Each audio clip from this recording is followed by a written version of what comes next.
Hey everybody, welcome to Hockey Skatedown. Before you get into the video, I just want to say thank you to all my subscribers. If you want to join our hockey team, it's free. Click subscribe, hit the notification bell to all. Thank you all so much, and let's get started. The Seattle Expansion Draft is mere weeks away, and I definitely wanted to do a video covering the New Jersey Devils, who they may protect, who they may expose, and who the Kraken may end up choosing from the Devils roster. I know a lot of NHL fans are, they're looking forward to this day, but they're also dreading this late day because they know that a player is going to be chosen off their roster to go to the Kraken. So it's going to be fun, but also very nerve-wracking. So in this video, I want to cover the Devils. The last couple of games the Devils played, Erica Wachter and Bryce Salvador were talking about names the Devils may protect, or they really didn't go over names that were going to be exposed, but they did talk about players that the Devils will protect.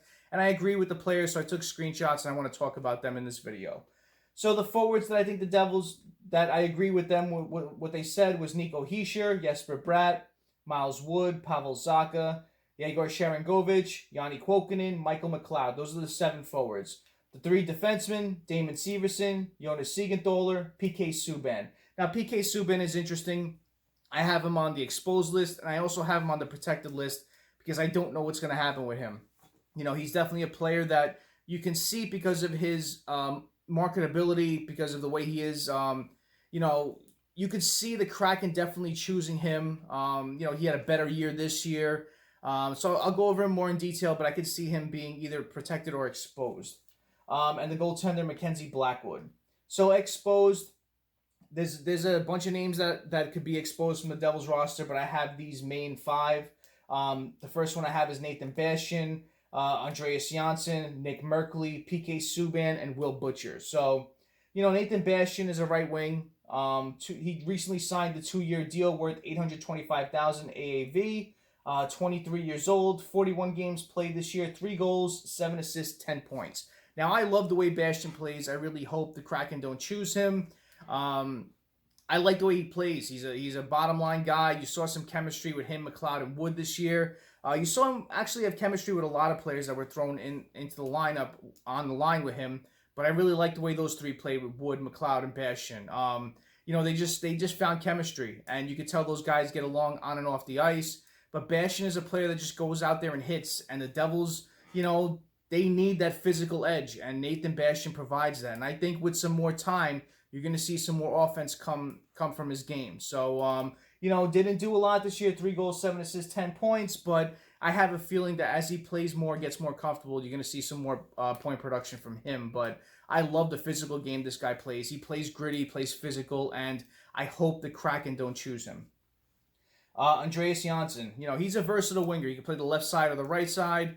He has $3.4 million AAV on his current contract. It expires in 2022, 2023. In 50 games played this year, he has 5 goals, 6 assists, 11 points, and he's still young. He's a 26-year-old. With Andreas Janssen, a lot of Devils fans were excited to see what he could do this year. Coming over from that trade with the Toronto Maple Leafs for Joey Anderson. We were eagerly anticipating to see how he would play, but it just didn't fit well this year. Playing up and down the lineup, he really didn't have any chemistry with any players. You saw glimpses here and there, but, just never put forth a full season like he played with the Toronto Maple Leafs.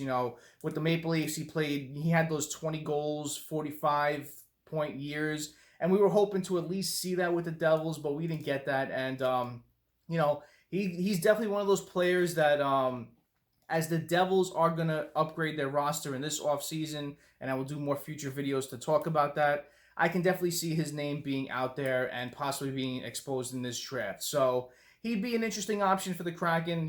There's always that allure of the way he played with the Toronto Maple Leafs that he can reignite that playing with the Kraken. He can play up and down the lineup. He can provide scoring punch, and he's got a favorable contract. So I can definitely see the Kraken taking a shot at him. Nick Merkley, right wing. He played in 27 games this year, 2 goals, 8 assists, 10 points. 24 years old. He's an RFA, needs a new deal, and currently making $863,000. So, Nick Merkley was included in a Taylor Hall trade.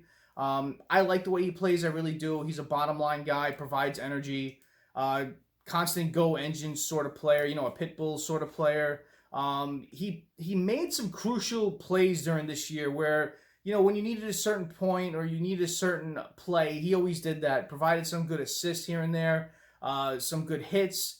I like the way Nick Merkley plays. I really do. And I think given some more time, you may see some more point production from him.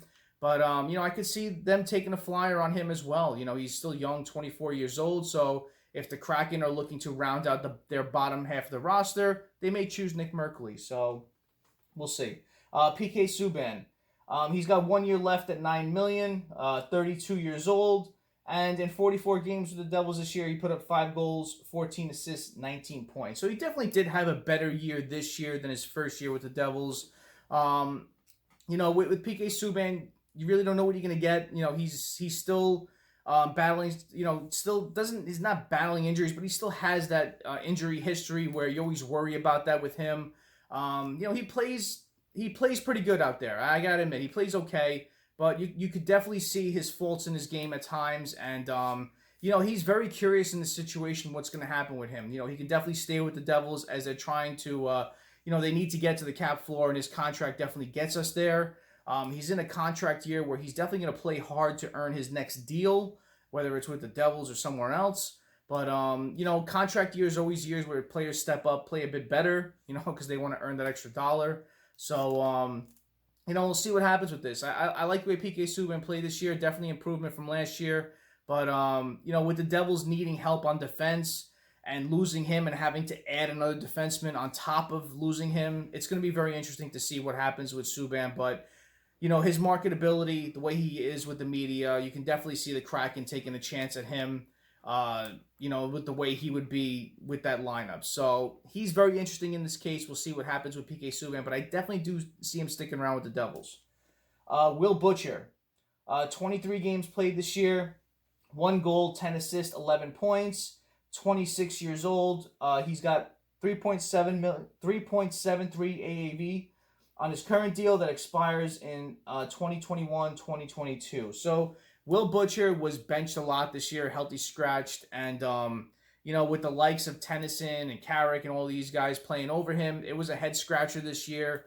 But he got in 23 games, and he played fairly well. A goal, 10 assists, 11 points. But I always have a soft spot for Will Butcher. When that year he came to the Devils, he could have picked any team to go to, and he chose the Devils. So I always like Will Butcher for that.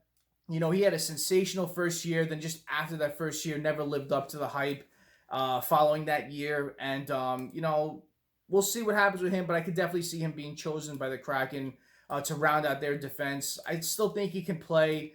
I still think in a better situation with better defense that are more suited to play with him, I think you could see a better Will Butcher. So he'd be an interesting option for the Seattle Kraken if they allude to choose him. So the players that I think the Kraken will choose, it's between 3 of them.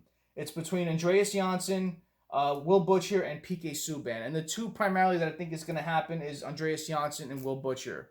I think they have some term left on their deal, both favorable contracts, and both a forward and a defense that can play up and down their pairings. So we'll see what happens with this. If the Devils, end up losing one of these 2 players, if they have to attach any picks or something, it's going to be very interesting to see what the Kraken do with this Seattle expansion draft, because we saw what happened with the Vegas Golden Knights. They were able to build this sensational roster, and they're playoff bound year after year, right off the bat. So be very interesting to see what Ron Francis does with this. If they do, what the Vegas Golden Knights did, if they can assemble a roster like that, or if they could do something better. So we'll have to wait and see. But comment below what you think about this. Who do you think the Devils will lose in this expansion draft? Comment below and let me know. And thank you always for watching. I really appreciate your time. Smash that like button. If you haven't done so, subscribe to the Hockey Skatedown. Join our hockey team. Thank you all so much. Have a great rest of the day. Great night. Take it easy. Stay safe.